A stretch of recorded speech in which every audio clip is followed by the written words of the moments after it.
Ginalantaw sa isa ka political analyst nga maging mabudlay nga madinalagoon ang impeachment complaint bato kay President Ferdinand Marcos Jr. nga subong na-refer na sa House Committee on Justice. Sa interview nga bomboradyo kay Attorney Ed Chico, ginpahayag niya nga base sa Supreme Court ang impeachment isa ka political exercise kag political proceeding gani hindi ini pareho sang ordinaryo nga mga kaso nga ginabugusan sang istriktong rules of evidence. Ginatag ni Chico nga bisan may kapabilidad ang Kongreso nga magpadayon sang impeachment, wala ini sang garantiya nga magmadinalagon ilabi na kung wala sang direkta kag mabaskog nga ebidensya nga nagapakita nga may sala ang isa ka tawo nga ginpasakaan sang impeachment complaint. Sunod pa sa iya wala sang direkta nga nagapahayag nga may sala si Presidente Marcos, gani para sa iya hindi ini makahatag sang madinalagon nga resulta sa pagpahalin sa presidente sa puwesto. Ginplaster man ni Chico ngang impeachment isa ka number game sa di nagadepende ni sa kadamuon sang boto sa mga mamalida.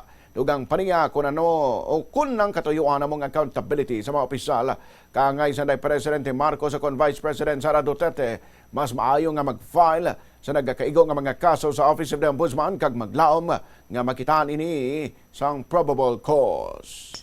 O sabihin mo ipakulong mo siya bigla, baka magka-sympathy vote pa kasi kahit ipakulong mo siya makakatakbo siya eh. Ang pinakamadali talaga na paraan if you want to remove her from the equation is essentially to impeach and subsequently convict her because automatically that would result into perpetual disqualification. Pangalawa, and this is also important, pagdating kasi sa korte, medyo mas mahigpit pila sila sa usapin ng ebidensya.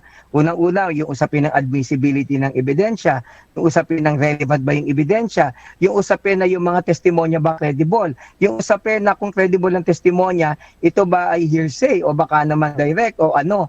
So it's very difficult to convict someone. And lastly, sa criminal case para makonvict ka, it's proof beyond reasonable doubt. Pero sa impeachment, it's a numbers game.